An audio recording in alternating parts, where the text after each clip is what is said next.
Nagsimula lang kami ng husband ko sa halagang 3,000 eh. Okay, ma'am, ulitin natin. Meaning, itong overall na nakikita natin ngayon at mga nabanggit po ninyo, yung puhunan po ninyo, nagsimula po kayo sa how much? 3,000. At mas mataas ang presyo ng good. Oo. So, umaabot po ng 1,300 ganyan. Meron pa nga sir, 2,500 pagka ang kamahalan, 2,500 ang good. Ngayon, napatunayan na natin na kasi nung mga previous na vlogs po natin, umaabot daw po ng 2,500 yung presyuhan ng mga good na kalamansi. Dati kaming OFW, hanggang sir na ginawa naming negosyo yung kalamansi concentrate na nagsimula lang kami sa bote ng yung mga nabibili sa junk shop, hinuhugasan, ini-sterilize. Yun, tapos hanggang naging negosyo na, maasim man siya, pero ito naman yung nagpatamis ng aming buhay siguro. Wow! Ang ganda naman nun! Matamis na bunga ng pagsisika. Opo. What's up, Kabidyo? Art Sinabago here and welcome to another episode of Kabidyo Stories.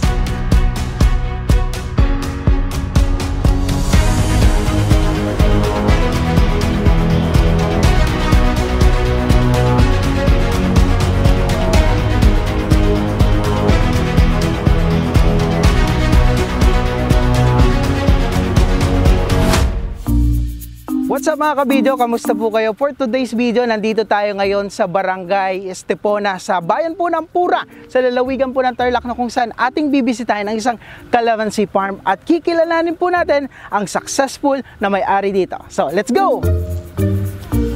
Hi ma'am! Hello! Hello po! Good morning! Kamusta po? Good morning po ma'am! Good morning! Good morning po. Yan ma'am, before po tayo, pakilala po muna tayo sa ating mga viewers. Dito po tayo.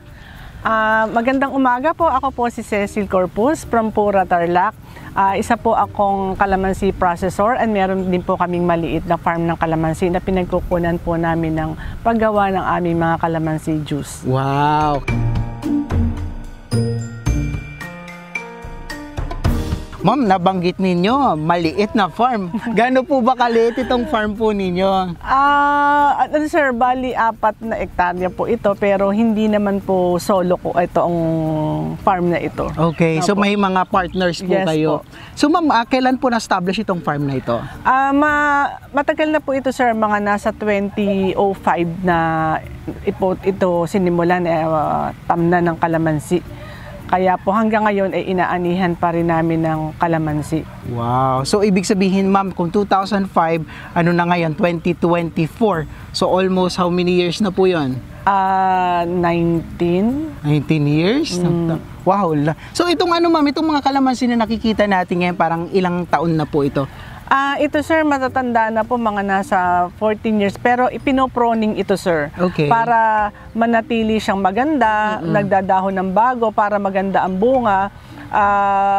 Taon-taon sir, ito nagpo-proning sila. Okay. So magandang po kasi yun magandang proseso po para mapanatili yung productivity ng isang puno.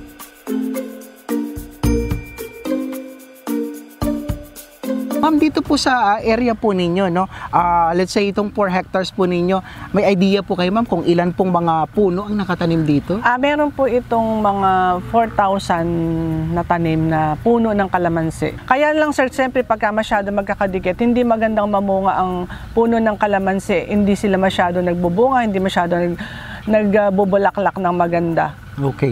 So ma'am, sa maintenance naman po ng kalamansi, how do you ma'am, parang every kailan ang pagpuprune ng mga tao po natin dito? Ang nagpo-pruning sila once a year, summer.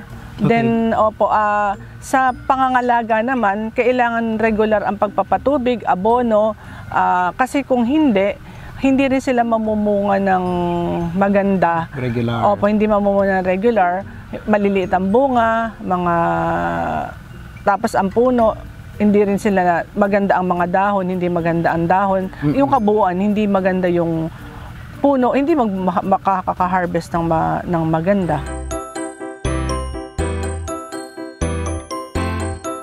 So, ma'am, speaking of harvest, every kailan po yung harvest natin dito, period po natin? Sir, ngayon, last week naka-harvest kami ng 70 bags. Hindi naman nawawala ng bunga, halos regular. Pero pagka sir summer, syempre mataas ang demand, konti ang supply. Okay. Opo. Ang maganda, ang pagka naman sir patag-ulan, maraming kalamansi, mura ang kalamansi. Yes. Iyon naman yung mga peak season ng naming sa pagka magpa-process ka, iyon naman yung maganda sa amin kasi mura.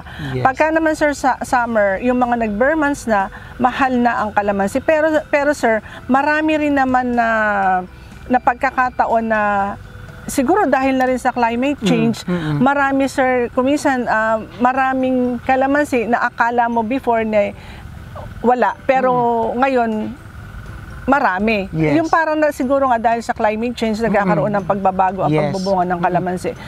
Kaya minsan kailangan alagaan mo talaga yung kalamansian. Ito yung may mga ano sir, maganda yung quality ng kalamansi. Wala silang mga sakit, magaganda pare-parehas ang sizes. Maganda ang dahon, napatubigan, katatapos lang sir magpatubig. Mabunga sila ngayon sir. Ito sir, may mga good. Ganito sir yung mga may sakit. Oh. Yan, yung inaano ng insekto. So nabanggit nyo ma'am, no, parang yung summer, yun yung kalakasan, parang peak season ng demand. Okay, pero pagdating ng July, sabi nga ninyo, mababa yung demand, pero that's your opportunity naman to process those calamansi. Oo, tama? sir. Kasi I think ma'am, ang pagkakalam natin, July to October, yan yung peak season ng pagbubunga ng kalamansi Totoo, po sir. natin. So with that ma'am, no, nabanggit ninyo 70 bags, tama ba? Out of the 4 hectares, tama? Oo sir, pero hindi pa yon, marami ka pang ha-harvestin. Parang initial lang po Oo, yun. parang initial lang. Kasi sir, all year round naman nagbubunga ang kalamansi. Yes, oo. Katulad ng kaibigan natin, no, shout out kay Sir Rod Mercado, isang kalamansi farmer dito rin po sa Tarlac. Ang nabanggit niya, every 15 to 20 days, nag-harvest siya. Totoo yan sir. Dito rin po ba? Ganon din po ba? Ganon din sir. Pagka sir, lahat naman ng kalamansian halos ganon. Yes. Ganon. Minsan nga, tulad din ng sabi ni sir, 15 to 20 days may harvest, ganun. Kaya sir, kung minsan nagmumura rin ng kalamansi, pag sabay-sabay yung harvest, Yes. siyempre nagmumura rin ng presyo. Pero sa ngayon ma'am, no, sa panahon natin ngayon, magkano yung prevailing market price natin ngayon sa 1.3 ang good. Okay, yung first class, tama ba? First class. Pero sir, ang semi, kahapon is 350. Ano yun sir pabago-bago rin. Pero sa yung kasing semi naman, nabibili yun, pagka sobrang mahal ng good, yung semi, mas mabili. Okay, yes. Pero sa amin, sa mga processor naman, ang semi, yun ang ginagamit sa juice. Mas kailangan nyo Yes. yan.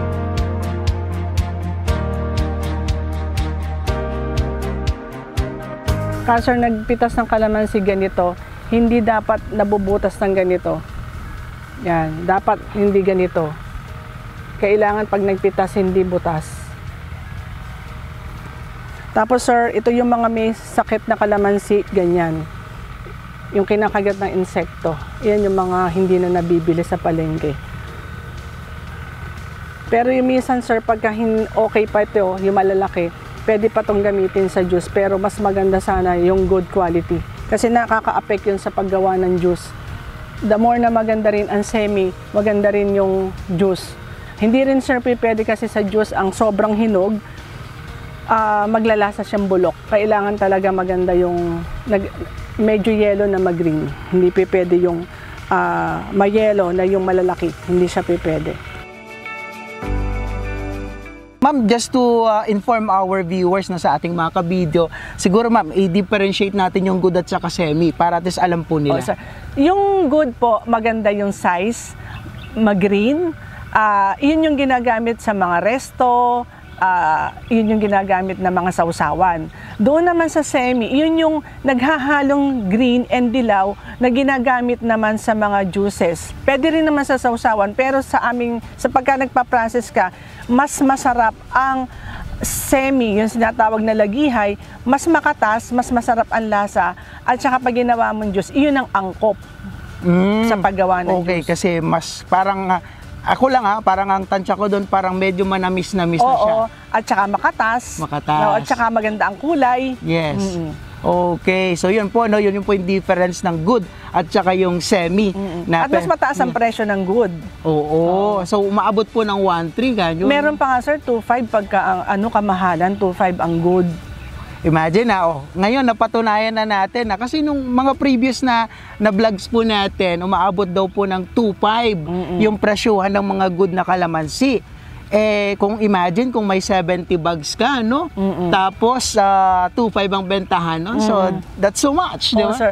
Pero sir, syempre malaki rin minsan ng puhunan. Ayun. Kaya kailangan talagang yung katiwala mo ay mapapagkatiwalaan. Yes, okay. So ang tanong natin ngayon naman, no, paano ba yung capital investment dito? Paano yung mga challenges na nakakaharap po ng ating mga farmers?